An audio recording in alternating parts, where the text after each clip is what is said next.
ripping him off. And showing him a good game. I think it's actually a lost art in games marketing that developers trust that traditional power of recommendation, of players speaking to other players about the sheer quality of something that they've found, and that feeling that you have genuinely found something, you've discovered something, rather than being bombarded by it. And that by the time you actually go into a retail store and buy something or go online or put something, you may have seen hundreds of hours of video and hundreds of images. I mean, I remember in the 80s and 90s that real sense of like discovery when you found a game. And I feel like as games marketing has been made more efficient and optimised, we've lost touch with some of that trust network. I think it's coming back though, don't you? I mean, the iPhone has opened possibilities that are so vast to every developer. Everyone can be his own publisher or her own publisher. It can be beautiful with everything on Xbox Live and everything. So the small ideas are coming to the surface again. And we always say, the best game in the world has already been made. It just hasn't been discovered yet. Because out there, you will know that yourselves. You just go somewhere and you think like, wow, this game is amazing. I can't believe not everybody raves about this because it's awesome.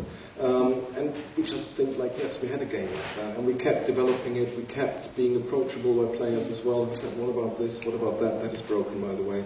And we, to this day, try to get the best ideas from the players, really, because of course we've got a job basically. We can't spend as much time in the game as many of the players do. So some of the players know the game better than I do, and if they tell me there would be, there's a hole basically, then I'm not necessarily following their idea, but the whole. So it's almost like a citizenship model. It is, yeah. Those players exist as citizens, and they're lobbying you for kind of reform in your world. Yes, yeah. We do have demonstrations if you make any decisions, definitely.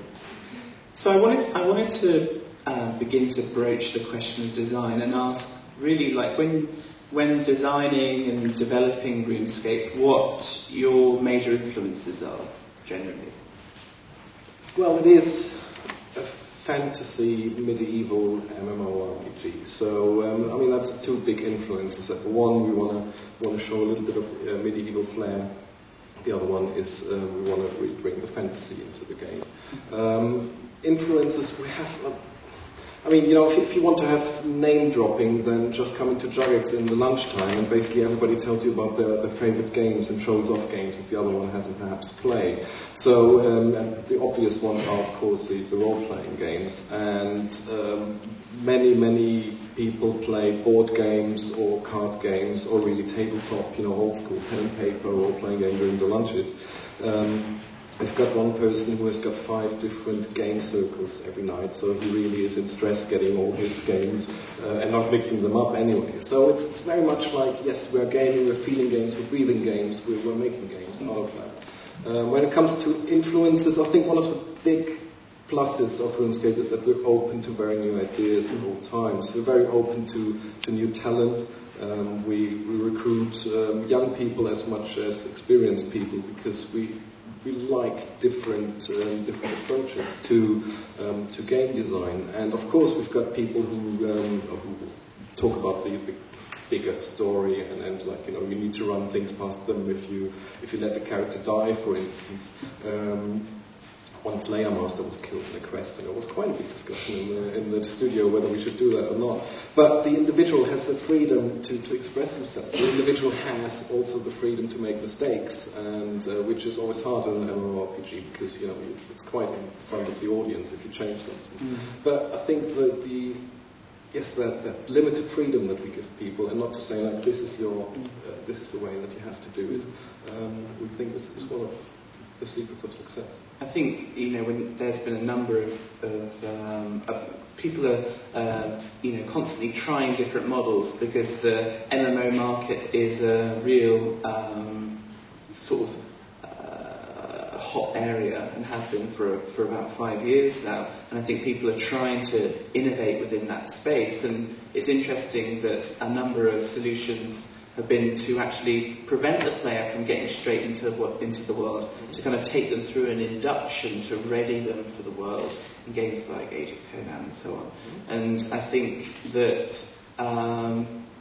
we're in an interesting moment where people are trying to figure out and trying to leverage the player's relationship to the world in new ways. It's interesting that in the RuneScape context, there really is just that feeling that you go into the world and then you're just there, and it's up to you to kind of do what you will, and that there is that community there, and that there's that feeling that the developers aren't far behind the community. They're not somehow a remote kind of corporate infrastructure. They're very immediately available, and I think certainly with player bases, as they've become more sophisticated, they've become conversant in the idea of games masters and the people managing the experience. So that sense of whether or not you can have access to those people and that you're close to those people becomes a crucial factor in these games. It is hard for such a big player base as ours, which goes into the millions, to actually give the individual the feeling that we do take their opinion on board. And sometimes, writing on a forum saying this is a great idea is all we need to do to make the individual being recognized. But if you can't scale that, and you can't, then the people who've got the same idea say, why did he get credited and not me? So that's why we have to be careful how we do that. But to have such a big forum, like a huge forum, we looked all over the internet and we could hardly find a forum that was busier than ours, with full of ideas and full of creativity coming out of it. And it's a great place to be, and we surf a lot on there basically. We go through the post to actually find the gems in there, and have started, this is part of it, also to talk more publicly what we do. Before we always thought, like, come on, let's not go to Nottingham, let's rather spend the day in the office to make the quest even better than it could be. But now we have said, like, come on, let's really just share something, let's give something back to independent developers and some of the experience we've made. So, from 2001 to now, you're approaching a 10-year cycle, a 10-year milestone, and a lot's happened in that time. I mean, just looking at that initial imagery, there's this sense that you're constantly iterating upon the world. You've established the world, but you're constantly not satisfied. It's got to be worked into. It's a constantly live document, as it were. I'm just interested to ask how, from 2001 to now, how it's changed over time, how you feel both in terms of the technology but also the content. Have you got any kind of anecdotes or memories of how things have changed over the past 9 years?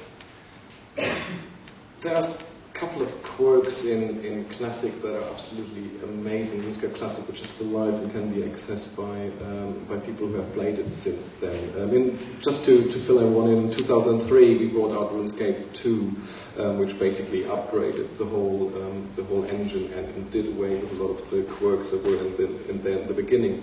One of them was everyone could see what you did because it was above your head. So if you, for instance, were a good fisher and you could fish shark, then you thought, shark, shark, shark, and after a while a shark appeared.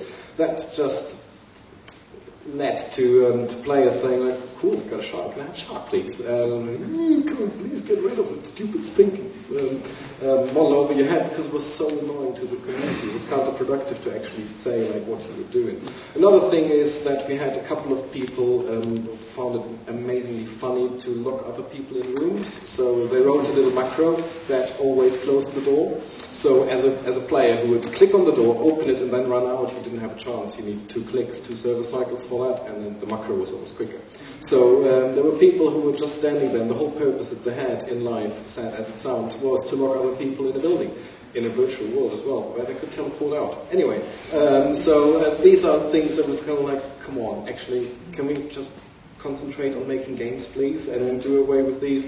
But I think it is a constant challenge to always not think about the best game design for the people who enjoy it, but also think about how it can be abused. And that is where we learned an awful lot, where you need to think outside the box to actually come up with something that is still fun and can't be abused, because it's very easy to say, yeah, it can't be abused, but it's not fun anymore. And that is what I think we learn a lot about, yes, anti-abusing that does not